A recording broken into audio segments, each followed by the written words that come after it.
우리가 이제까지 안전자산 또는 은퇴 후 11년부터 이제 본격적으로 시행된 베이비부머의 은퇴에 대비한 노후 자산으로서의 부동산 투자에 대해서 네 분의 전문가들의 의견을 한번 들어보도록 하겠습니다. 먼저 조명래 교수님 의견 얘기해 주시죠. 예, 뭐 제가 베이비부머 세대인데요. 제가 개인적으로 이를테면 이제 정년 퇴임하려면 안 남았어. 네네.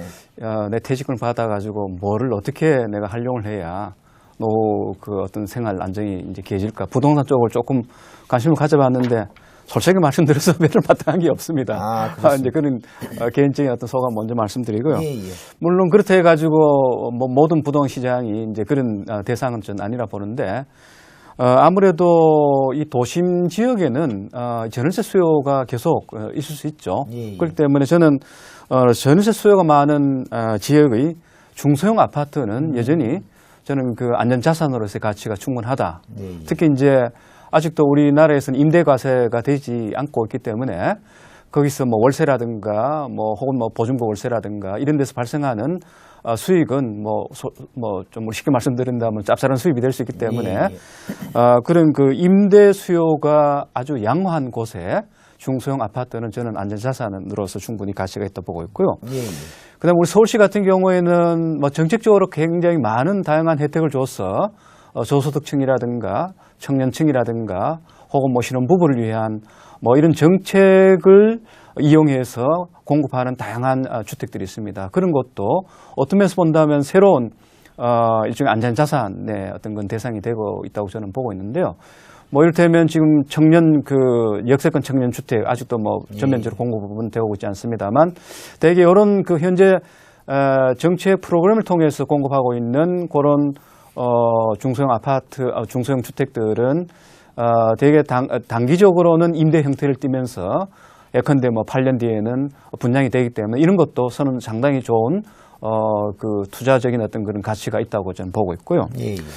그 다음에 우리 강남 재건축은 제가 지금 서울시 도시계획은 하고 있습니다만 근처에 와서 정말 이 강남 재건축에 대한 도시계획 심의가 많습니다. 지칠 정도로 많은데요. 특히 이제 올해 안으로 이제 재건축 초과 이익에 대한 그 유예했던 것을 이제 끝내기 때문에 아무래도 올해 이 강남 재건축 시장은 여러 가지 규제가 있음에도 불구하고 계속 그 뜨거운 상태가 될 것 같기 때문에 특히 재건축 아파트의 일반 분양도 뭐 돈이 된다고 한다면 그것도 상당히 좋은 투자 대상이 저는 될 것으로 보고 있고요. 그다음 흔히 이야기하는 뭐 경매 상품들도 상당히 이제 여러 가지 조건이 좋다면 그것도 투자 가치가 저는 있다고 보고 있습니다. 감사합니다. 우리 조 교수님께서는 또 직접 이제 내가 만약에 은퇴를 해서 뭘 살까라는 견지에서 얘기해 주니까 더 와서 다가오는 것 같습니다. 그 중에 하나가 이제 전월세 수요가 많은 지역의 중소형 아파트, 그 다음에 지금 뭐 준공공 8년 이후에 일반 분양을 하는 그 역세권, 직주 조건이 용이한 지역의 중소형 주택들, 그다음 강남 재건축, 경매 상품, 요 정도로 정리하면 되겠습니까? 네. 예, 알겠습니다.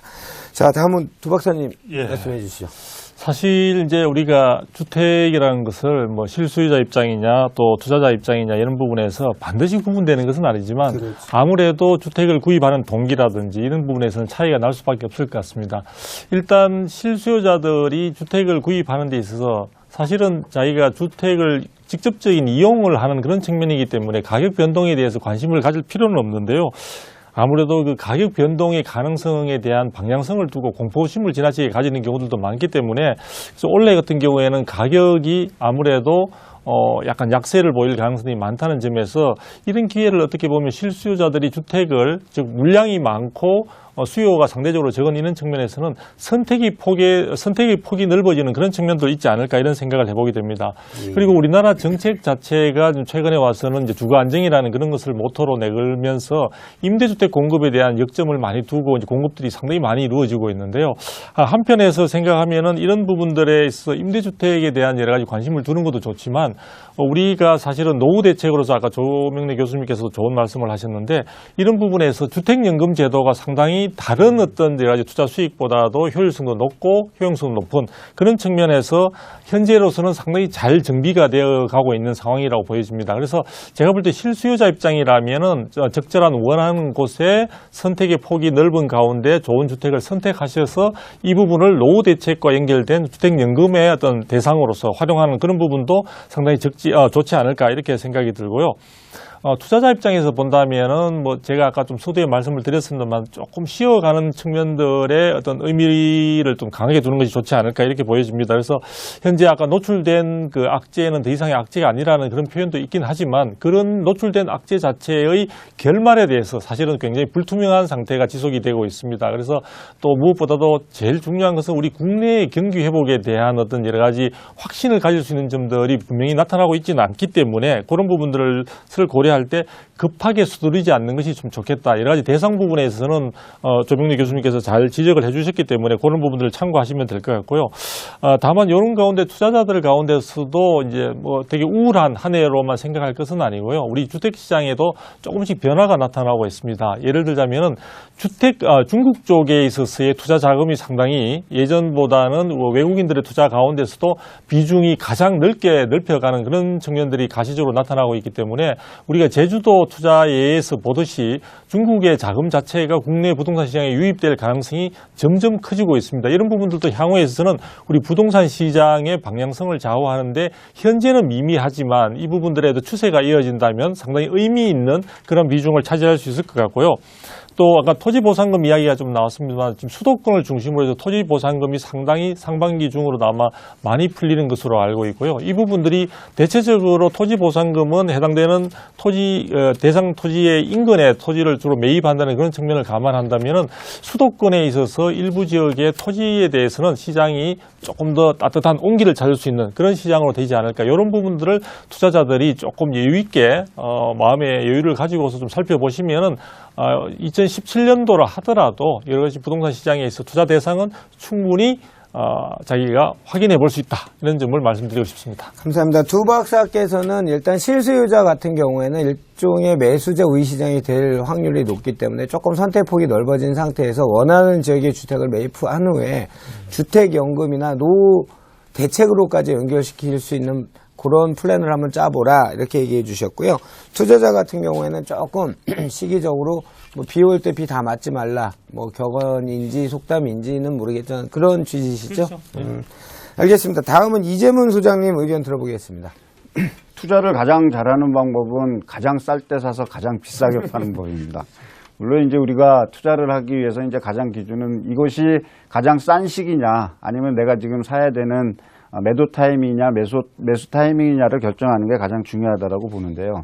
자, 실수요자라면 내가 올해 전세가 만기가 돼서 이사를 가고 싶은데 집값을 1억 가까이 올려달래니 어쩔 수 없이 사는 경우에는 사실 그런 것들을 생각할 수 있는 여지는 없을 거라고 봅니다. 다만 이제 아까 곽 대표님이 말씀하셨듯이 서울과 수도권의 어떤 디커플링, 그 다음에 지방과 수도권의 디커플링이 일어나는 그런 상황이 있기 때문에 내가 거주지, 내가 살고 있는 곳에서 부동산을 투자하는 곳에 어떤 가격의 적정성과 또 내가 팔 시기를 한번 감안을 했을 때 과연 부동산이 오를지 떨어질지에 대한 어떤 그런 고민은 한번 실수요자라도 좀 해야 될 거라고 생각을 합니다.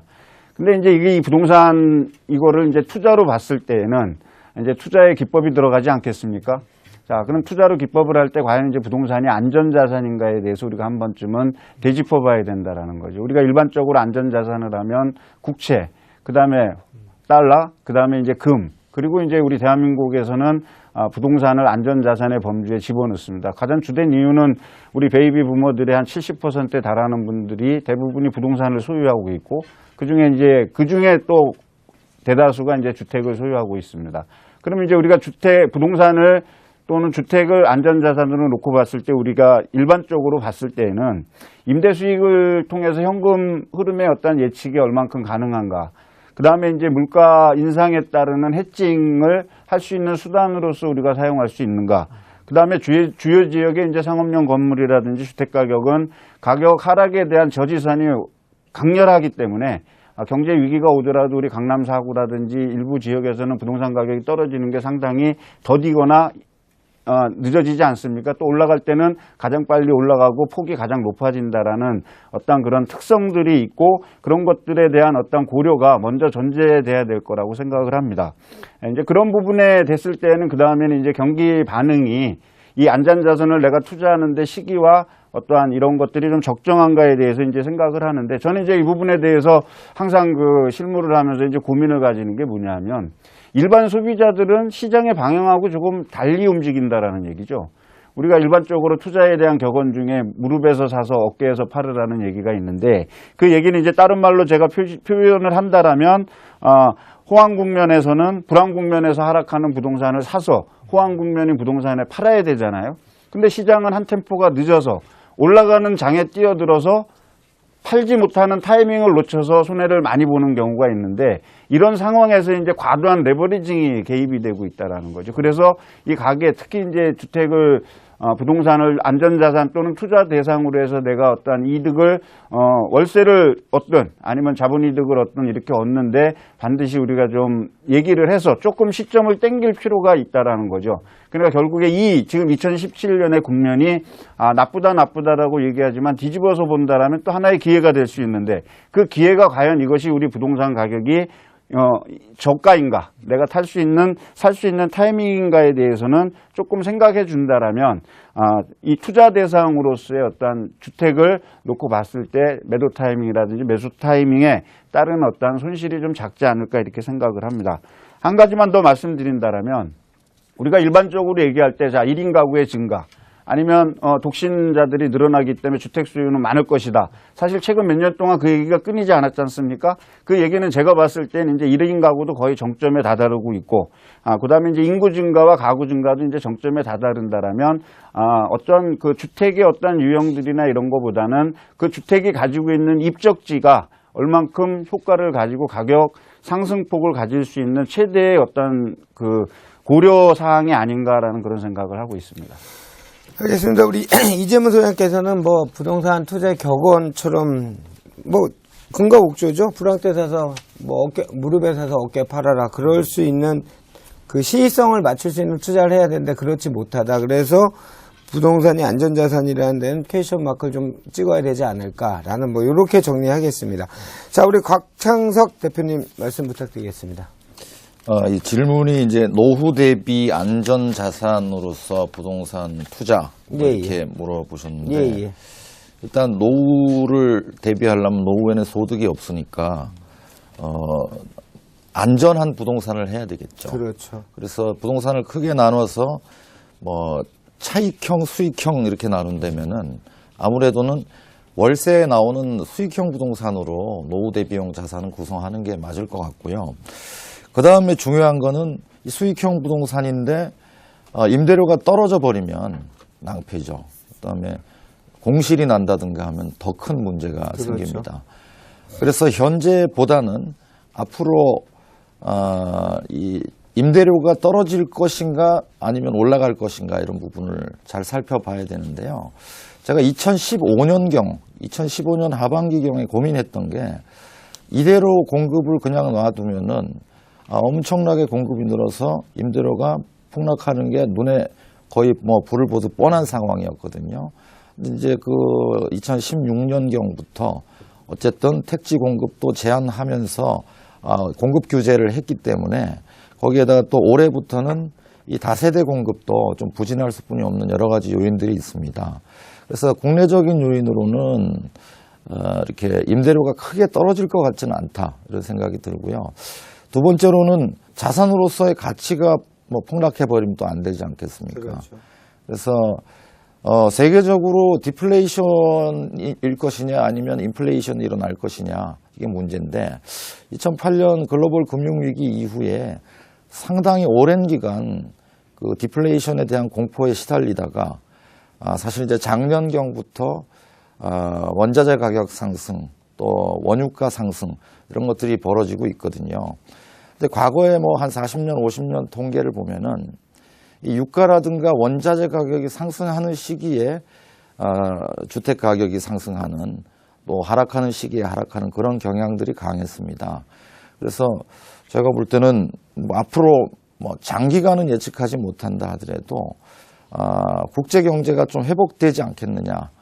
거기에 따라서 한국도 뭐 수출이라든가 이런 것들이 살아나면서 한국 경제도 좀 회복되지 않겠느냐 이렇게 생각하고요. 그래서 전반적으로는 뭐 인플레이션에 대한 우려가 점점 더 커지는 상황입니다. 그래서 지금은 노후 대비 안전 자산으로서의 부동산의 가치는 당분간 좀 올라가지 않겠나 하는 생각이고요. 어떤 지역을 좀 꼽아서 말씀드리자면은 아무래도 계속 해처 모여를 하고 있습니다.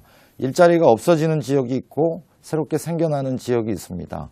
새롭게 일자리가 생겨나는 지역들, 수도권을 예를 들면은 뭐 판교, 마곡, 뭐 상암이라든가 송도라든가 이런 곳들의 수익형 부동산이 아무래도 유망해 보이고요. 나는 월세 조금씩 받는 거 싫어. 좀 차익형으로 해보고 싶어. 하면은 제가 볼 때는 40평대 이상 중대형 아파트 이런 것들이 괜찮지 않을까 생각합니다.